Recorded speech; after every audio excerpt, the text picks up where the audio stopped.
Livro de 2 Crônicas, capítulos 23 a 26. No 7º ano do reinado de Atalia, o sacerdote Joiada decidiu agir.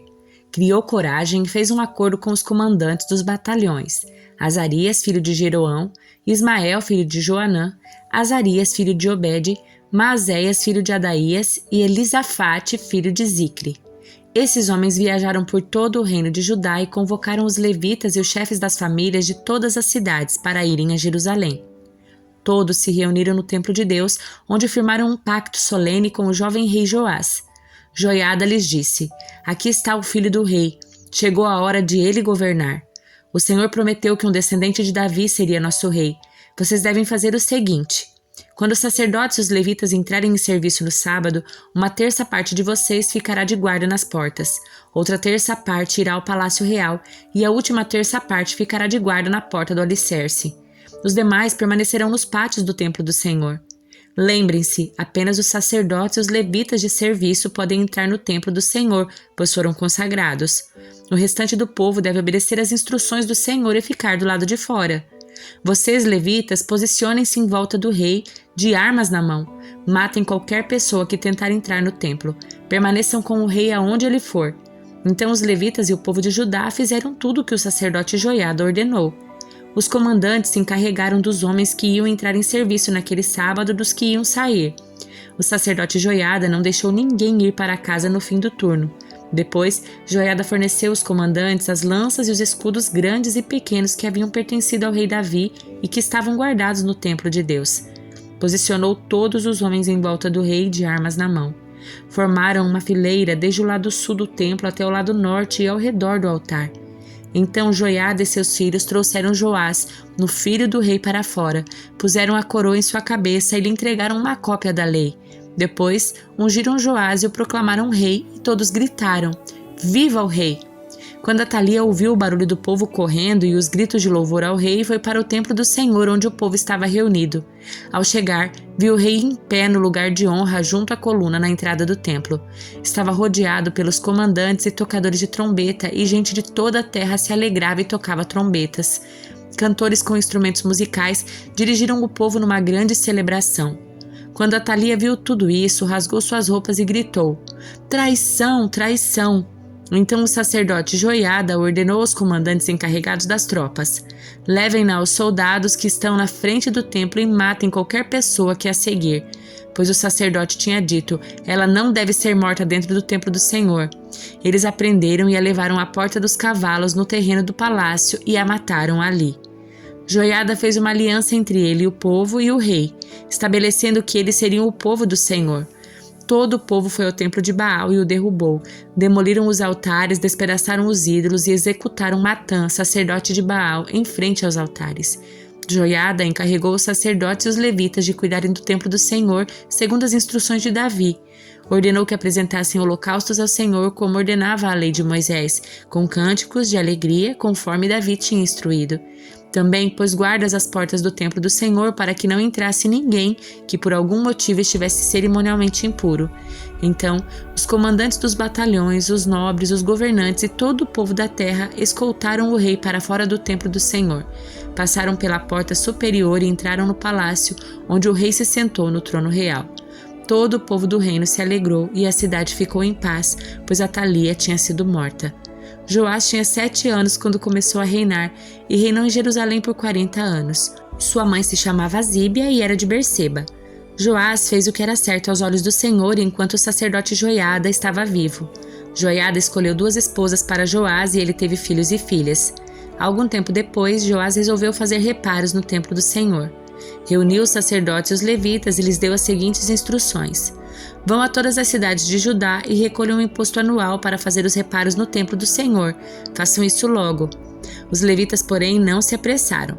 Então o rei mandou chamar o sumo sacerdote Joiada e lhe perguntou: "Por que você não exigiu que os levitas saíssem e recolhessem os impostos que as cidades de Judá e a cidade de Jerusalém devem para o templo?" Moisés, servo do Senhor, estabeleceu que a comunidade de Israel pagasse esse imposto para a manutenção do tabernáculo da aliança. Ao longo dos anos, os seguidores da perversa Atalia haviam arrombado o templo de Deus e usado os objetos sagrados do templo do Senhor para adorar as imagens de Baal. Por isso, o rei ordenou que fizessem uma caixa grande e a colocassem do lado de fora da porta do templo do Senhor. Então foi proclamado em Judá e em Jerusalém que o povo devia trazer ao Senhor os impostos que Moisés, servo de Deus, havia requerido dos israelitas no deserto. Isso agradou todos os líderes e o povo, e eles trouxeram de bom grado suas contribuições e colocaram na caixa até enchê-la. Sempre que a caixa ficava cheia, os levitas a levavam aos oficiais do rei. O secretário da corte e um oficial do sumo sacerdote a esvaziavam e a levavam de volta ao templo. Assim faziam diariamente e reuniam muitos recursos. O rei e Joiada entregaram o valor aos supervisores da construção, que contratavam pedreiros, carpinteiros e artífices que trabalhavam com ferro e bronze para reformar o templo do Senhor. Os homens encarregados da reforma trabalhavam com dedicação e a obra foi progredindo. Restauraram o templo de Deus de acordo com o modelo original e o reforçaram. Quando todos os reparos foram concluídos, trouxeram ao rei e à joiada os recursos que sobraram.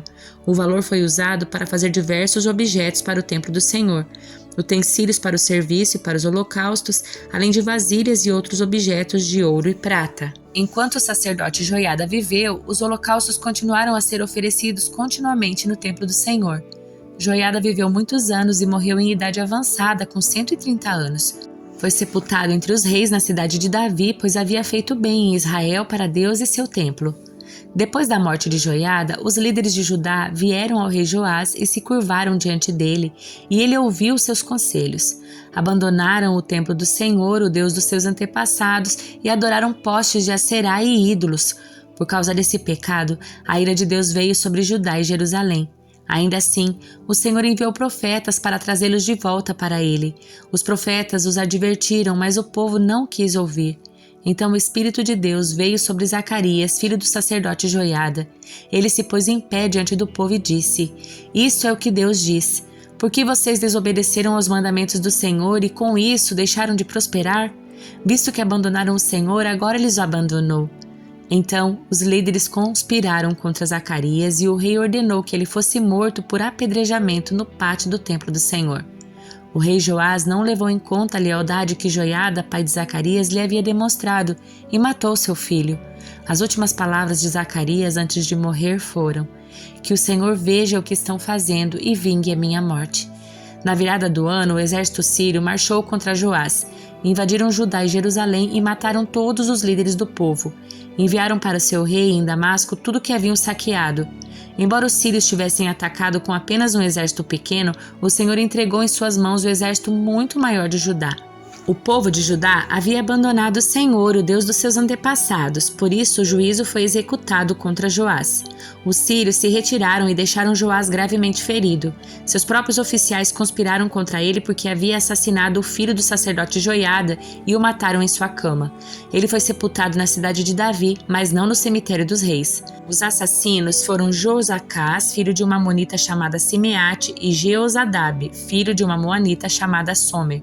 O relato sobre os filhos de Joás, as muitas profecias a respeito dele e o registro da reforma do templo de Deus estão registrados no comentário sobre o livro dos reis. Seu filho Amazias foi seu sucessor.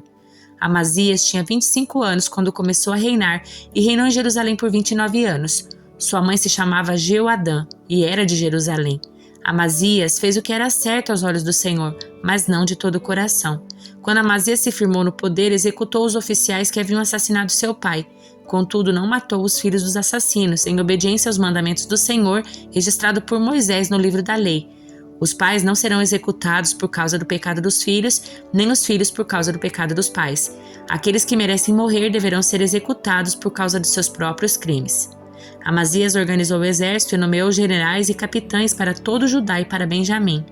Fez um censo e constatou que tinha um exército de 300.000 soldados de elite, com mais de 20 anos, todos treinados no uso da espada e do escudo. Também pagou 3.500 quilos de prata para contratar 100.000 guerreiros experientes de Israel. Então um homem de Deus foi até ele e lhe disse: Ó rei, não contrate soldados de Israel, pois o Senhor não está com Israel. Ele não ajudará o povo de Efraim. Se deixar que acompanhem seus soldados na batalha, mesmo que lutem com coragem, serão derrotados pelo inimigo. Deus os derrubará, pois ele tem poder para ajudá-lo ou fazê-lo tropeçar. Amazias perguntou ao homem de Deus: E quanto à prata que paguei para contratar o exército de Israel? O homem de Deus respondeu: o Senhor pode lhe dar muito mais que isso. Então Amazias dispensou os soldados que havia contratado e os mandou de volta para Efraim. Eles ficaram furiosos com Judá e voltaram para casa indignados. Amazias criou coragem e conduziu seu exército até o Vale do Sal, onde mataram 10.000 soldados edomitas da região de Seir. Capturaram outros 10.000 e os levaram para o alto de um penhasco, de onde os atiraram e eles se despedaçaram. Enquanto isso, os soldados que Amazias havia contratado e depois mandado de volta atacaram muitas cidades de Judá entre Samaria e Bet-Horon. Mataram 3.000 pessoas e levaram grande quantidade de despojos. Quando o rei Amazias voltou da matança dos edomitas, trouxe os deuses que havia tomado do povo de Seir. Estabeleceu-os como seus próprios deuses, prostrou-se diante deles e ofereceu-lhes sacrifícios. O Senhor se irou grandemente e lhe enviou um profeta para perguntar: por que você se volta para deuses que não foram capazes nem de salvar de suas mãos o próprio povo deles? O rei, porém, o interrompeu e disse: desde quando você é conselheiro do rei? Cale-se antes que eu mande matá-lo. O profeta parou, mas advertiu: sei que Deus resolveu destruí-lo, porque você fez isso e porque não quis aceitar meu conselho. Depois de consultar seus conselheiros, Amazias, rei de Judá, enviou este desafio a Jeoás, filho de Jeoacás e neto de Jeú, rei de Israel: venha enfrentar-me numa batalha. Mas Jeoás, rei de Israel, respondeu a Amazias, rei de Judá, com a seguinte história: nos montes do Líbano, o espinheiro enviou esta mensagem ao poderoso cedro: dê sua filha em casamento a meu filho. No entanto, um animal selvagem do Líbano veio, pisoteou o espinheiro e o esmagou. Você diz: derrotei Edom e está muito orgulhoso disso. Mas meu conselho é que fique em casa. Por que causar problemas que só trarão desgraça sobre você e o povo de Judá? Amazias, porém, se recusou a ouvir, pois Deus havia resolvido destruí-lo por ter se voltado para os deuses de Edom. Então Jeoás, rei de Israel, mobilizou seu exército contra Amazias, rei de Judá. Os dois exércitos se enfrentaram em Bet-Semes, em Judá. O exército de Judá foi derrotado pelo exército de Israel e os soldados fugiram para casa. Jeoás, rei de Israel, capturou Amazias, filho de Joás e neto de Acasias, em Bet-Semes. Trouxe-o para Jerusalém, onde destruiu 180 metros do muro da cidade, desde a porta de Efraim até a porta da esquina. Levou embora todo o ouro, toda a prata e todos os utensílios do templo de Deus guardados por Obed-Edom. Também levou os tesouros do palácio real e fez reféns. Depois voltou para Samaria. Amazias, filho de Joás, rei de Judá, viveu ainda mais 15 anos depois da morte de Jeoás, filho de Jeoacás, rei de Israel. Os demais acontecimentos do reinado de Amazias, do início ao fim, estão registrados no livro dos reis de Judá e de Israel. Depois que Amazias se afastou do Senhor, houve uma conspiração contra ele em Jerusalém e ele fugiu para Laques. Seus inimigos, porém, mandaram assassinos atrás dele e o mataram ali. Seu corpo foi trazido de volta para Jerusalém num cavalo e ele foi sepultado com seus antepassados na cidade de Davi. Todo o povo de Judá proclamou Uzias, de 16 anos, rei, como sucessor do seu pai Amazias. Depois que seu pai morreu e se reuniu aos seus antepassados, Uzias reconstruiu a cidade de Elate e a recuperou para Judá. Uzias tinha 16 anos quando começou a reinar e reinou em Jerusalém por 52 anos. Sua mãe se chamava Jecolias e era de Jerusalém. Fez o que era certo aos olhos do Senhor, como seu pai Amazias. Uzias buscou a Deus durante a vida de Zacarias, que o ensinou a temer a Deus. Enquanto o rei buscou a direção do Senhor, Deus lhe deu êxito. Uzias declarou guerra contra os filisteus e derrubou os muros de Gate, Jabne e Asdod. Ele construiu novas cidades na região de Asdod e em outras partes da Filistia.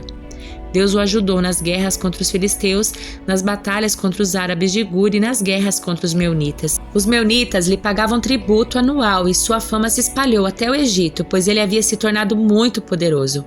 Uzias construiu torres fortificadas em Jerusalém junto à porta da esquina, a porta do vale e o canto do muro. Também construiu fortalezas no deserto e cavou muitas cisternas, pois tinha grandes rebanhos nas colinas de Judá e na planície. Era um homem que amava a terra. Tinha muitos trabalhadores que cuidavam dos seus campos e vinhedo, tanto nas colinas quanto nos vales férteis. Uzias tinha um exército de guerreiros bem treinados, prontos para irem à batalha, divididos em tropas. Esse exército havia sido convocado e organizado pelo secretário Jeiel e pelo oficial Maazéias. Estavam sob o comando de Ananias, um dos oficiais do rei. As tropas de guerreiros valentes eram comandadas por 2.600 chefes de famílias. O exército era formado por uma elite de 307.500 homens, preparados para ajudar o rei contra qualquer inimigo. Uzias providenciou para todo o exército escudos, lanças, capacetes, couraças, arcos e fundas de atirar pedras. Construiu sobre os muros de Jerusalém máquinas de guerra criadas por peritos. Elas atiravam flechas e lançavam grandes pedras das torres e dos cantos dos muros. Sua fama se espalhou até por lugares distantes, pois o Senhor o ajudou extraordinariamente e ele se tornou muito poderoso. Quando Uzias se tornou poderoso, também se encheu de orgulho, o que o levou à ruína. Pecou contra o Senhor seu Deus ao entrar no santuário do templo do Senhor para queimar incenso no altar. O sacerdote Azarias foi atrás dele com outros 80 sacerdotes do Senhor, todos homens corajosos. Confrontaram o rei Uzias e disseram: Não cabe a você, Uzias, queimar incenso ao Senhor. Isso é tarefa somente dos sacerdotes, os descendentes de Arão, consagrados para este trabalho. Saia do santuário, pois você pecou. O Senhor Deus não o honrará. Uzias, que segurava um incensário, ficou indignado. Enquanto ele demonstrava sua raiva contra os sacerdotes diante do altar do incenso no templo do Senhor, apareceu lepra em sua testa. Quando viram a lepra, o sumo sacerdote Azarias e todos os outros sacerdotes o expulsaram imediatamente do templo. O próprio rei se apressou em sair dali, pois o Senhor o havia ferido. O rei Uzias ficou leproso até o dia da sua morte. Vivia isolado numa casa separada e havia sido excluído do templo do Senhor. Seu filho Jotão tomava conta do palácio e governava o povo. Os demais acontecimentos do reinado de Uzias, do início ao fim, foram registrados pelo profeta Isaías, filho de Amós. Quando Uzias morreu, foi sepultado com seus antepassados. Seu túmulo ficava num campo próximo que pertencia aos reis, pois o povo disse: era leproso, seu filho Jotão foi seu sucessor. Isaías capítulo 7. Quando Acás, filho de Jotão e neto de Uzias, era rei de Judá, Rezim, rei da Síria, e Peca, filho de Remalias, rei de Israel, saíram para atacar Jerusalém. Contudo, não conseguiram executar seu plano. Havia chegado à corte de Judá a seguinte notícia: a Síria se aliou com Israel contra nós. O coração do rei e do seu povo estremeceu de medo, como árvores se agitam numa tempestade. Então o Senhor disse a Isaías: pegue seu filho, Sear-Jazube, e vá encontrar-se com o rei Acás. Ele estará no final do arqueduto que abastece o tanque superior, perto do caminho para o campo onde se lava a roupa. Diga a Acás que pare de se preocupar e que não precisa ter medo da ira ardente daquelas duas brasas apagadas, Rezim, rei da Síria, e Peca, filho de Remalias. É verdade que os reis da Síria e de Israel tramam contra ele e dizem: atacaremos Judá e a conquistaremos. Então colocaremos o filho de Tabeal para reinar sobre Judá. Mas assim diz o Senhor soberano: essa invasão não acontecerá, jamais ocorrerá, pois a Síria não é mais forte que sua capital Damasco, e Damasco não é mais forte que o seu rei Rezim. Quanto a Israel, em 65 anos será esmagada e completamente destruída. Israel não é mais forte que sua capital Samaria, e Samaria não é mais forte que seu rei Peca, filho de Remalias. Se vocês não crerem com firmeza, não permanecerão firmes. Depois o Senhor enviou esta mensagem ao rei Acás: peça ao Senhor seu Deus um sinal de confirmação. Pode ser algo difícil, alto como os céus ou profundo como o lugar dos mortos. O rei Acás, porém, respondeu: não porei o Senhor à prova desse modo. Então o profeta disse: ouçam bem, descendentes de Davi, não basta esgotarem a paciência das pessoas, agora também querem esgotar a paciência do meu Deus?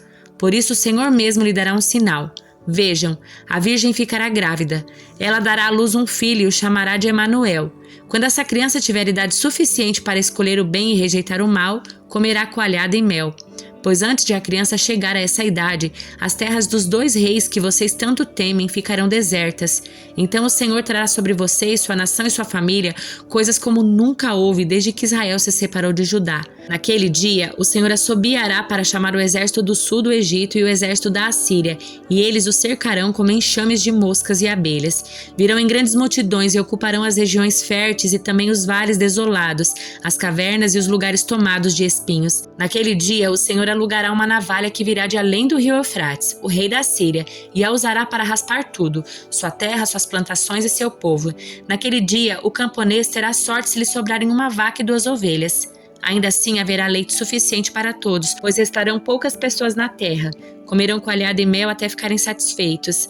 Naquele dia os vinhedos prósperos, que hoje valem 1000 peças de prata, se tornarão terrenos cheios de espinhos e mato.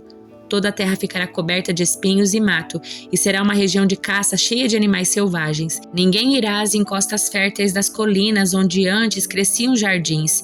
pois estarão tomadas de espinhos e mato. Ali, bois e ovelhas pastarão. Segunda carta a Timóteo, capítulo 3. Saiba que nos últimos dias haverá tempos muito difíceis, porque as pessoas só amarão a si mesmas e ao dinheiro. Serão arrogantes e orgulhosas, zombarão de Deus, desobedecerão a seus pais e serão ingratas e profanas. Não terão afeição nem perdoarão, caluniarão outros e não terão autocontrole. Serão cruéis e odiarão o que é bom. Trairão os amigos, serão imprudentes e cheias de si, e amarão os prazeres em vez de amar a Deus. Serão religiosas apenas na aparência, mas rejeitarão o poder capaz de lhes dar a verdadeira devoção. Fique longe de gente assim. Entre tais pessoas há aqueles que se infiltram na casa alheia e conquistam a confiança de mulheres vulneráveis, carregadas de pecados e controladas por todo tipo de desejo. Mulheres que estão sempre em busca de novos ensinos, mas jamais conseguem entender a verdade. Esses mestres se opõem à verdade, como Janes e Jambres se opuseram a Moisés. Têm a mente depravada e sua fé não é autêntica. Contudo, não irão muito longe. Um dia, alguém verá como são insensatos, como aconteceu com Janes e Jambres. Mas você sabe muito bem o que eu ensino, como vivo e qual é meu propósito de vida. Conhece minha fé, minha paciência, meu amor e minha perseverança. Sabe quanta perseguição e quanto sofrimento suportei e o que me aconteceu em Antioquia, Icônio e Listra. O Senhor, porém, me livrou de tudo isso. Sim, e todos que desejam ter uma vida de devoção em Cristo Jesus sofrerão perseguições, mas os perversos e os impostores irão de mal a pior. Enganarão outros e eles próprios serão enganados. Você, porém, deve permanecer fiel àquilo que lhe foi ensinado. Sabe que é a verdade, pois conhece aqueles de quem aprendeu. Desde a infância lhe foram ensinadas as Sagradas Escrituras que lhe deram sabedoria para receber a salvação que vem pela fé em Cristo Jesus. Toda a Escritura é inspirada por Deus e útil para nos ensinar o que é verdadeiro e para nos fazer perceber o que não está em ordem na nossa vida. Ela nos corrige quando erramos e nos ensina a fazer o que é certo. Deus a usa para preparar e capacitar seu povo para toda boa obra.